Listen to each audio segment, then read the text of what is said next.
Bharat now news కి స్వాగతం. నా పేరు విజిత. ముందుగా బులెటిన్ లో హెడ్లైన్స్.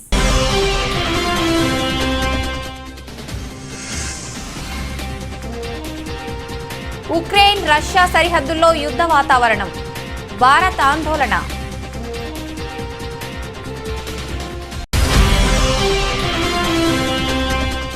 బీఎస్ఎఫ్ లో భారీగా కొలువులు.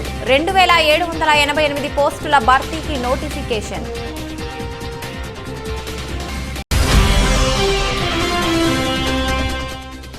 హైదరాబాద్ టు రాజమండ్రి 2022 ఫిబ్రవరి 23 నుంచి ట్రూజెట్ సర్వీసులు ప్రారంభం.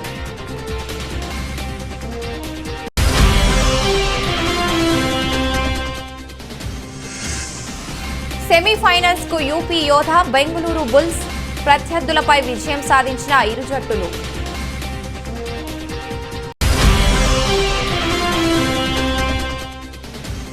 స్టాక్ మార్కెట్ పై యుద్ధ మేఘాలు. భారీగా నష్టపోతున్న సూచీలు. కొద్ది రోజులుగా రష్యా ఉక్రెయిన్ సరిహద్దుల్లో యుద్ధ వాతావరణం నెలకొన్న విషయం తెలిసిందే. 1,00,000కు పైగా రష్యా బలగాలు సరిహద్దుల్లో మోహరించి యుద్ధ విన్యాసాలు సైతం నిర్వహించాయి. ఈ నేపథ్యంలో ప్రపంచ దేశాలు ఆందోళన వ్యక్తం చేశాయి. తాజాగా ఈ పరిణామాలపై భారత్ సైతం కీలక వ్యాఖ్యలు చేసింది.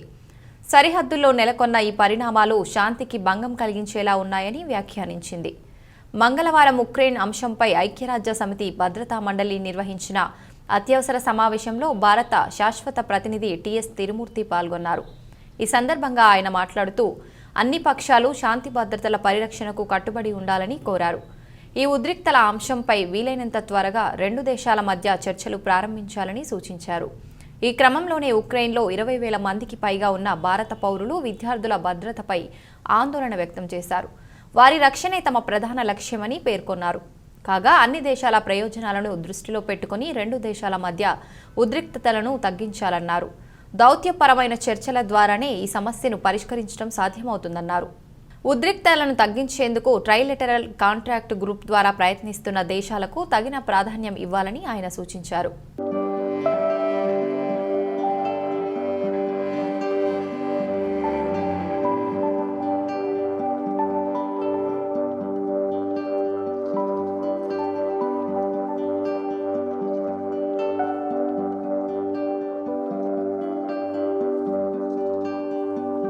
ఐటీఐ డిప్లొమా పూర్తి చేసి సరిహద్దు రక్షణ దళంలో పనిచేయాలనుకునే వారి కోసం బోర్డర్ సెక్యూరిటీ ఫోర్స్ ఉద్యోగ ప్రకటన వెలువడింది.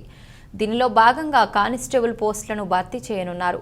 మొత్తం పోస్టుల సంఖ్య 2,788. వీటిల్లో పురుషులకు 2,651, మహిళలకు 137 పోస్టులను కేటాయించారు. ఫిజికల్ టెస్టులు, ట్రేడ్ టెస్ట్, రాత పరీక్షల ఆధారంగా అభ్యర్థులను ఎంపిక చేస్తారు.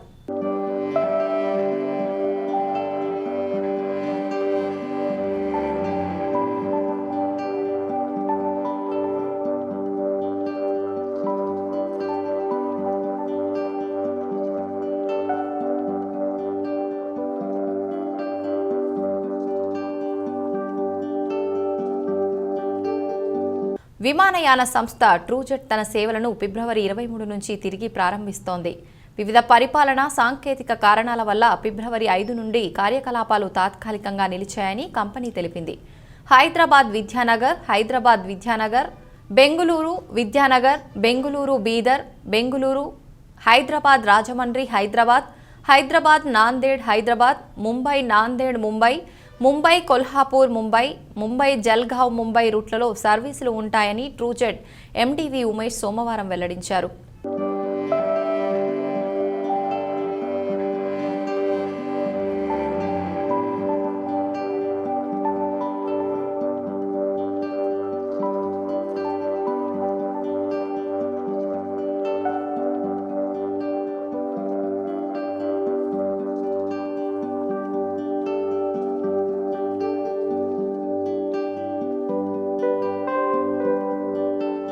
కబడ్డీ లీగ్లో యూపీ యోధా బెంగళూరు బుల్స్ జట్లు సెమీఫైనల్స్ కు చేరాయి. సోమవారం జరిగిన తొలి ఎలిమినేటర్ మ్యాచ్లో యూపీ యోధా 42-31తో పునేరి పల్టన్ పై గెలుపొందగా బెంగళూరు బుల్స్ 49-29తో గుజరాత్ జైంట్స్ పై విజయం సాధించింది.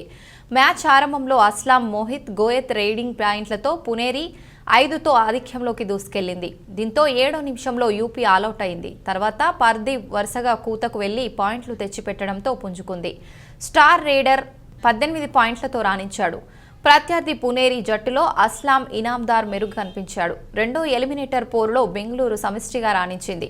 రైడర్లు పవన్ 13, భరత్ 6, రంజిత్ చంద్రన్ 7 పాయింట్లు సాధించగా డిఫెండర్లు మహేందర్ సింగ్ 5, సౌరభ్ నందల్ 4, అమన్ 4 పాయింట్లు చేశారు. గుజరాత్ జట్టులో రాకేష్ 8, మహేంద్ర రాజ్పుత్ 5 మెరుగు కనిపించారు. బుధవారం జరిగే సెమీఫైనల్లో యూపీ పట్నా పైరట్స్తో, బెంగళూరు దమంగ్ ఢిల్లీతో తలపడ్డాయి.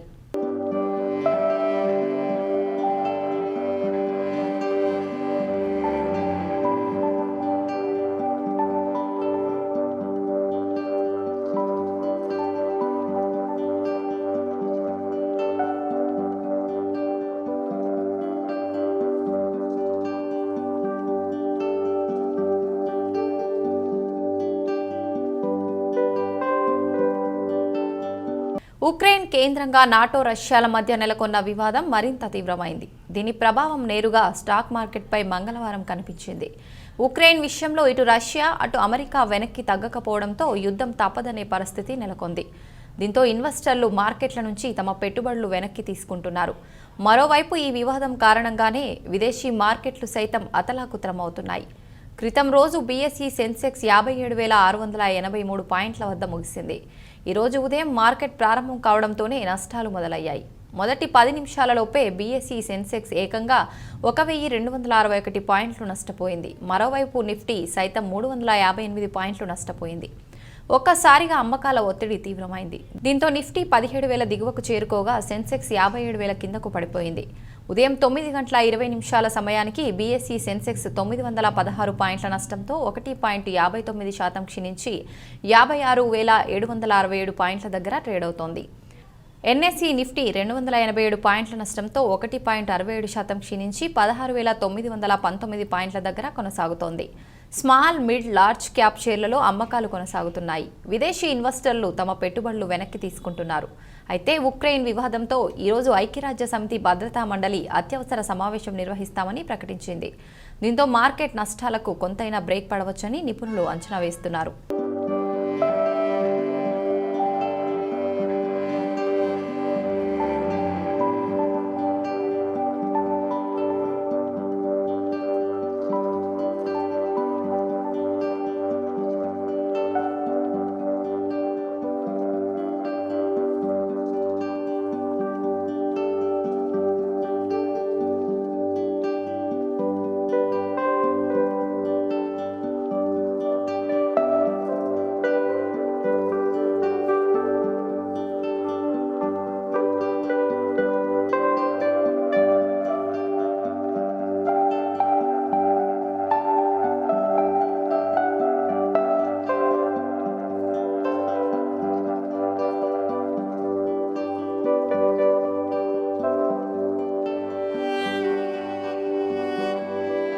మల్లెలకు మైసూరులో బ్రాహ్మణ విప్రబంధవ వారిచ్చే ఘన సన్మానం చేశారు. కర్ణాటక రాష్ట్రంలోని మైసూరులో విప్రబంధవ సంస్థ వారి ఆధ్వర్యంలో 10 కోట్ల వ్యయంతో వెంకటేశ్వర స్వామివారి టెంపుల్ నిర్మాణం చేపట్టారు. ఈ ఆలయ ప్రారంభోత్సవానికి కులమతాలకు అతీతంగా సేవా కార్యక్రమాలు చేస్తున్న మల్లెల గ్రూప్స్ అధినేత డాక్టర్ మల్లెల ఆల్ఫ్రెడ్ రాజుని ఆహ్వానించి విప్రబంధవ సంస్థ ప్రధాన కార్యదర్శి గురురాజా ఆధ్వర్యంలో డాక్టర్ మల్లెలకు ఘన సన్మానం చేశారు. ఈ సందర్భంగా ప్రధాన కార్యదర్శి గురురాజా వారి మిత్ర బృందం మాట్లాడుతూ డాక్టర్ మల్లెల ఆల్ఫ్రెడ్ రాజు మత ప్రాంతాలకు అతీతంగా సేవ చేయటం అనేది ఆ దేవుడు ఆయనకు ఇచ్చిన గొప్ప వరమని కొనియాడారు. ఇలాగే ఆయన ఎల్లప్పుడూ సేవా కార్యక్రమాలలో ముందు ఉండాలని బ్రాహ్మణ విప్రబంధవ సంస్థ వారు మనస్ఫూర్తిగా దీవించారు. ఈ సందర్భంగా డాక్టర్ మల్లెల మాట్లాడుతూ సేవలు గుర్తించి ఆలయ ప్రారంభోత్సవానికి తనను ఆహ్వానించిన విప్రబంధవ సంస్థకు ప్రత్యేక కృతజ్ఞతలు తెలియజేశారు. ఈ కార్యక్రమంలో ప్రధాన కార్యదర్శి గురురాజా గారు, ఆ సంస్థకు సంబంధించిన స్వాములు పాల్గొనటం జరిగింది.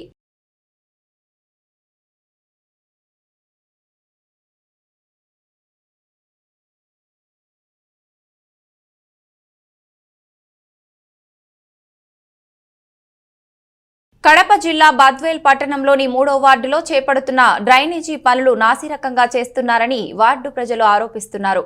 అధికారులు కాంట్రాక్టర్లు కుమ్మక్కై ఏమాత్రం నాణ్యతా ప్రమాణాలు పాటించకుండా పనులు చేపట్టడం పట్ల అసంతృప్తి వ్యక్తం చేస్తున్నారు.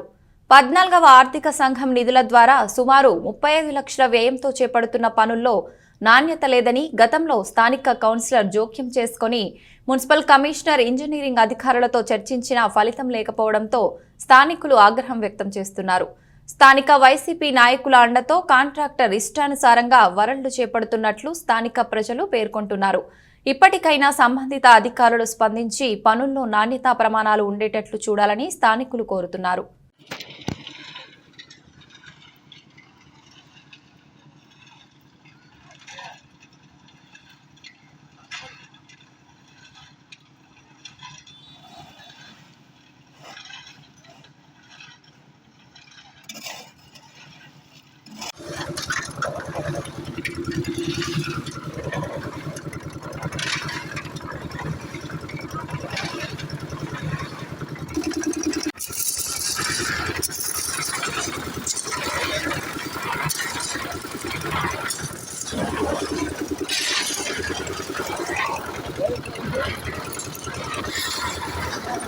తూర్పు గోదావరి జిల్లా కిర్లంపూడి మండలం వేలంక గ్రామం నుంచి ఏలేశ్వరం మండలం చిన్నంపేట గ్రామం మీదుగా అక్రమ మట్టి దందా నిరంతరాయంగా కొనసాగుతుందని స్థానికులు పేర్కొంటున్నారు. కత్తిపూడికి చెందిన వైసీపీ నాయకుడు గౌతు వాసు ఆధ్వర్యంలో చేపల చెరువు పేరిట అక్రమంగా మట్టిని తరలిస్తున్నారు. మట్టిని తరలిస్తున్న వాహనాల డ్రైవర్లను స్థానిక మీడియా ప్రతినిధులు ప్రశ్నించగా వారి దృష్టి సమాధానం చెప్పడమే గాక మీడియాతో వాగ్వాదానికి దిగారు.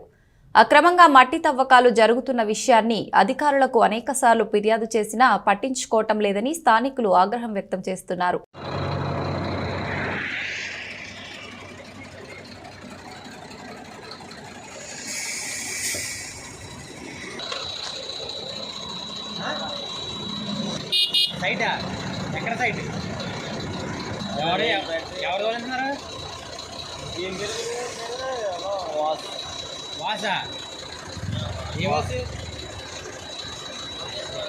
బల్లెవరే గౌతు వస్తువులు ఉన్నారా? గౌతు వాసా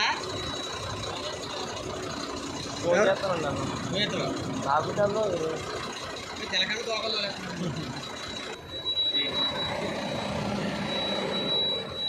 నాకు అర్థం కాదు. గౌతమ్ వాసు గారండి.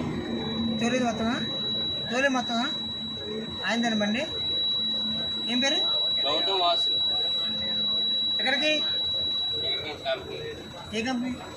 ఉంది కదా. ఏ కంపెనీ? రాష్ట్రంలో దొరల పాలనకు తెలంగాణ ముఖ్యమంత్రి కేసీఆర్ ప్రయత్నిస్తున్నారని మందకృష్ణ మాదిగ, కోదండరాంలు ఆగ్రహం వ్యక్తం చేశారు. ఏప్రిల్ 4న రాజ్యాంగ పరిరక్షణ యుద్ధబేరీ మహాసభను నిర్వహిస్తామని మందకృష్ణ అన్నారు.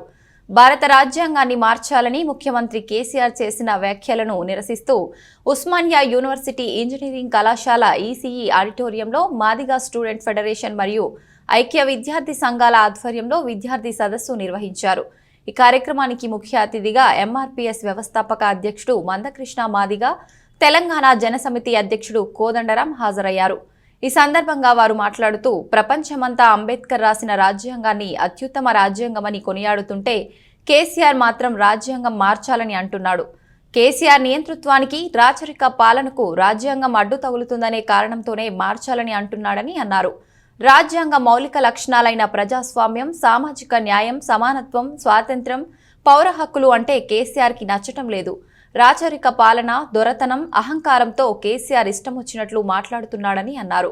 రాజ్యాంగాన్ని మార్చడానికి కేసీఆర్ చెప్తున్న కారణాలలో ఎలాంటి శాస్త్రీయత, హేతుబద్ధత లేవని అన్నారు. కేసీఆర్ మాటలు రాజ్యాంగానికి ప్రమాదం తీసుకొచ్చాయని, ఆ ప్రమాదాన్ని తెలంగాణలోనే ఎదుర్కొని కేసీఆర్కు తగిన గుణపాఠం చెప్పి రాజ్యాంగాన్ని కాపాడుకుంటామని అన్నారు. అందుకోసం ఏప్రిల్ 4న లక్షలాది మంది ప్రజలతో రాజ్యాంగ పరిరక్షణ యుద్ధబేరీ మహాసభను నిర్వహిస్తామని అన్నారు. ఆ సభతో కేసీఆర్ అహంకారం దించుతామని అన్నారు. విద్యార్థులంతా ఏకత్రాటి మీదకు వచ్చి రాజ్యాంగ పరిరక్షణ కోసం ప్రజల్లోకి వెళ్లాలని అన్నారు. కేసీఆర్ను రాజకీయంగా గద్దె దింపితేనే సకల సమస్యలు పరిష్కారం అవుతాయని, ఈ విషయాన్ని ప్రజలు ఆలోచించాలని అన్నారు. రాజకీయంగా తెలంగాణ గడ్డ మీద ఓడిస్తాం. రాజ్యాంగాన్ని, ప్రజాస్వామ్యాన్ని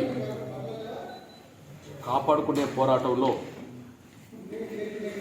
కేసీఆర్ గారితో తాడో పేడో తేల్చుకుంటామనే విషయం స్పష్టం చేస్తుంది. రాజ్యాంగ పితామహుడిగా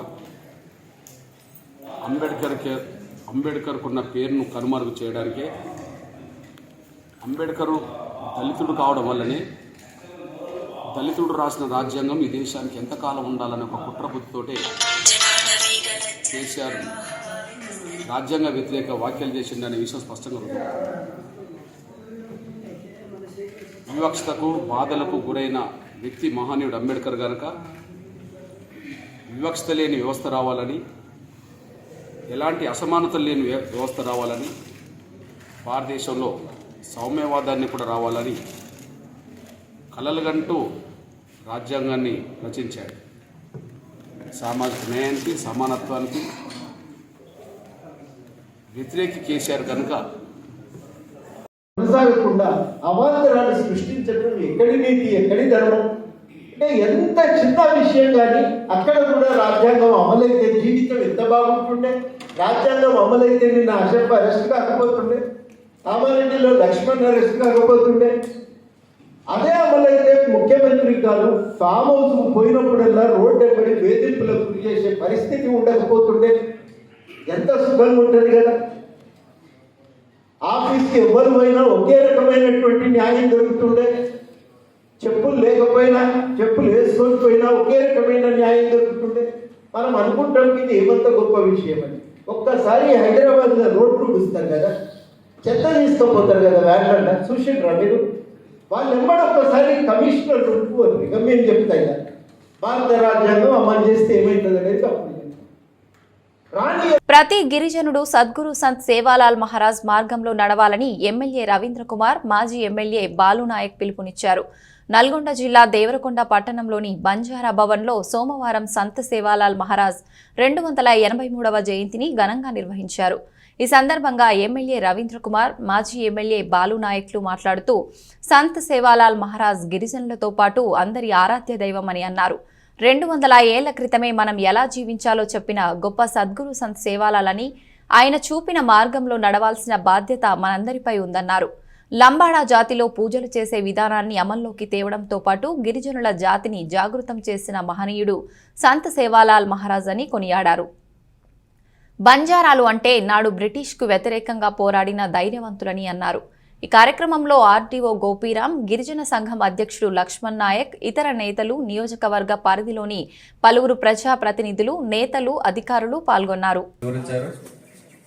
దాంతోపాటు తెలంగాణ రాష్ట్రం ఏర్పడిన తర్వాత భారతదేశంలో ఏ రాష్ట్రంలో లేని విధంగా శ్రీ సంత్ సేవాలాల్ మహారాజ్ యొక్క జయంతిని అధికార పూర్వకంగా ప్రభుత్వం గుర్తించి మనల్ని గౌరవించి గత 5-6 సంవత్సరాలుగా జరుపుతా ఉన్న విషయాన్ని మనం అందరం కూడా గమనించాలి. ఈరోజు నల్గొండ జిల్లాలోనే కాదు, తెలంగాణ రాష్ట్రంలో రాష్ట్ర ప్రభుత్వం ఏర్పాటు చేసిన నిధులలో 3,15,000 రూపాయలతో ఈ నియోజకవర్గంలో సంత్ సేవాలాల్ మహారాజ్ యొక్క భోగ్ భండార్ కార్యక్రమాన్ని, అదేవిధంగా వేడుకల్ని జరుపుకోవాలని చెప్పి ప్రభుత్వమే నిధుల్ని సమకూర్చి మనలందరినీ కూడా ఒక జాతిని గౌరవించే పద్ధతుల్లో గౌరవ ముఖ్యమంత్రి కేసీఆర్ గారి యొక్క ఆలోచనలకు అనుగుణంగా మనం ఈ కార్యక్రమాన్ని తీసుకోవడం ద్వారా బంజారా సోదరుల తరఫున రాష్ట్ర ముఖ్యమంత్రి కేసీఆర్ గారికి నేను మనస్ఫూర్తిగా కృతజ్ఞతలు తెలియజేస్తూ, అధికారం ఎప్పుడూ ఒకరి చేతుల్లోనే ఉండదని టీడీపీ మాజీ ఎమ్మెల్యే బోడే ప్రసాద్, మాజీ ఎమ్మెల్సీ రాజేంద్ర ప్రసాద్లు అన్నారు. కృష్ణా జిల్లా ఉయ్యూరు 10వ వార్డుకు చెందిన తెలుగుదేశం కార్యకర్తలు హరీష్, శ్రీను వర్గం, వైసీపీ నాయకులు చేసిన దాడుల్లో రవి, గురజవాసు, బాలాజీ అనే తెలుగుదేశం కార్యకర్తలు తీవ్రంగా గాయపడ్డారు. వారిని ఉయ్యూరు ప్రభుత్వ వైద్యశాలకు తరలించారు. దాడి విషయాన్ని తెలుసుకున్న మాజీ ఎమ్మెల్యే బోడే ప్రసాద్, మాజీ ఎమ్మెల్సీ రాజేంద్ర ప్రసాద్లు 11 ప్రభుత్వ వైద్యశాలలకు చేరుకొని బాధితులను పరామర్శించారు. ఈ సందర్భంగా వారు మాట్లాడుతూ అధికార మదంతో వైసీపీ నాయకులు దాడులకు పాల్పడితే సహించమని హెచ్చరించారు. ఎప్పటికైనా మూల్యం చెల్లించాల్సి వస్తుందని వారు అన్నారు. ఉయ్యూరులో 10వ వార్డులో గెలిచిన శ్రీనివాస్, పల్యాల శ్రీనివాస్ అనేది కౌన్సిలర్గా గెలిచిన దగ్గర నుంచి కూడా ఎవరైతే పోటీ చేసి ఓడిపోయాడో వైఎస్ఆర్సీపీ కౌన్సిలర్గా అతను గతంలో కూడా వీరిపైన దాడి చేసి మళ్ళీ ఎదురు కేసు పెట్టి అధికార మదంతో వీళ్ళపైన కేసు రిజిస్టర్ చేసిన ఘటన గతంలో జరిగింది. అప్పుడు పోలీస్ డిపార్ట్మెంట్ మేము మాట్లాడితే అలాంటిది ఉండదు అని చెప్పేసి పంపించేసి వీళ్ళ మీద కూడా కేసు రిజిస్టర్ చేశారు.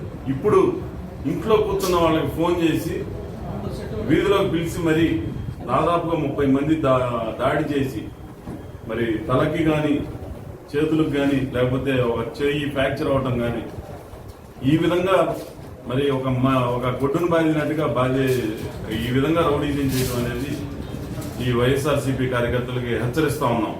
డిపార్ట్మెంట్ తెలుగు భాషకు మరణం లేదు, అన్ని భాషల పదాలతో సుసంపన్నమైనది తెలుగు భాష అని తెలుగు సంస్కృత అకాడమీ చైర్పర్సన్ నందమూరి లక్ష్మీ పార్వతి అన్నారు. అంతర్జాతీయ మాతృభాషా దినోత్సవం సందర్భంగా విజయనగరం జిల్లా కేంద్రంలోని మహారాజా ప్రభుత్వ సంస్కృత కళాశాలలో సోమవారం ఏర్పాటు చేసిన కార్యక్రమంలో తెలుగు సంస్కృత అకాడమీ చైర్పర్సన్ లక్ష్మీ పార్వతి పాల్గొన్నారు. ఈ సందర్భంగా మాట్లాడుతూ తెలుగు జాతి ఎన్నటికీ మరచిపోలేని వ్యక్తులు స్వర్గీయ NT Rama Rao, doctor YS Rajasekhar Reddy అని తెలుగు వారమని సగర్వంగా చెప్పుకునేలా ఎన్టీఆర్ చేస్తే తెలుగు భాషకు ప్రాచీన హోదా దక్కేందుకు స్వర్గీయ రాజశేఖర్ రెడ్డి కృషి చేశారని చెప్పారు. సంస్కృత భాషల్లో తెలుగుకు విడదీయరాని బంధం ఉన్నదని, సంస్కృత భాషను తెలుగు భాష తనలో విలీనం చేసుకుందన్నారు. మరే భాషలో లేని పద్యం అనేది తెలుగు భాషకే సొంతమని చెప్పారు. ఈ కార్యక్రమంలో నగర deputy mayor Kolagatla Shravani, BC corporation director Yugasri, MR ప్రభుత్వ సంస్కృత కళాశాల ప్రిన్సిపల్ తదితరులు పాల్గొన్నారు. ఈ సందర్భంగా విద్యార్థులు పలు సంస్కృత నాటకాల్లోని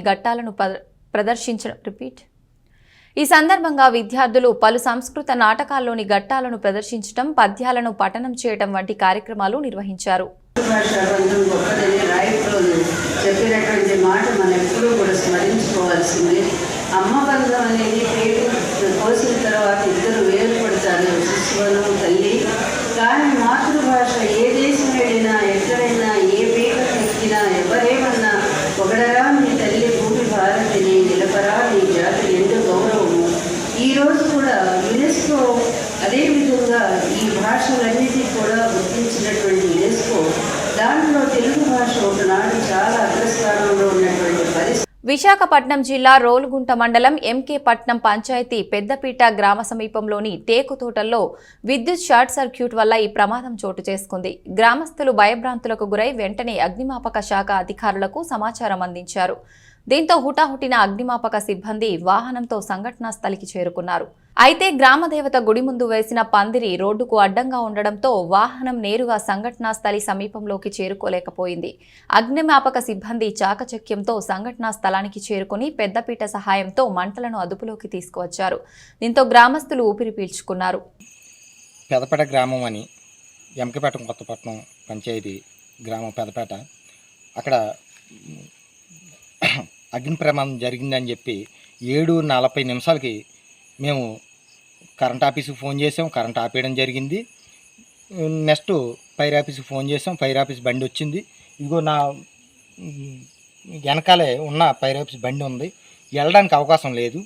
అది ఎలా జరిగింది అంటే ఒక కరెంటు వైర్లు విద్యుత్ ఫైర్ అయ్యి దాన్ని ద్వారాగా అగ్గి కింద పడడం వల్ల జరిగింది సార్. దయచేసి మాకు ఇలాంటి ఎప్పుడు కూడా దయచేసి మీకు చెప్తున్నాను, ఇలాంటివి వచ్చినప్పుడు మాకు ఎమర్జెంట్గా రావడానికి అవలేకపోతున్నాం. కాబట్టి ఇప్పుడు బండి వచ్చి ఇక్కడ నిల్చొని ఉంది, బండి రావాలంటే ప్లేస్ లేదు. అది ఏమైనా ఊరు చుట్టుముట్టుకొని పాకలు ఉన్నాయి సార్, చాలా పిల్లలు ఉన్నారు, బాగా పేదోళ్ళు పాకలు కట్టుకొని బతుకుతారు సార్. దయచేసి చెప్తున్నాను. బులెటిన్ ముగించే ముందు హెడ్లైన్స్ మరొకసారి.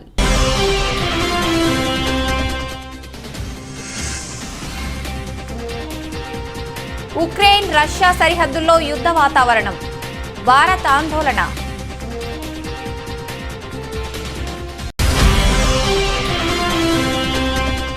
బీఎస్ఎఫ్ లో భారీగా కొలువులు, 2788 పోస్టుల భర్తీకి నోటిఫికేషన్.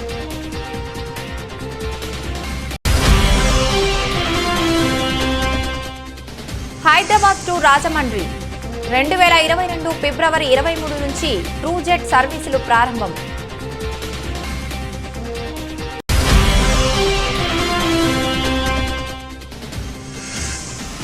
సెమీఫైనల్స్ కు యూపీ యోధా బెంగళూరు బుల్స్ ప్రత్యర్థులపై విజయం సాధించిన ఇరు జట్టులు.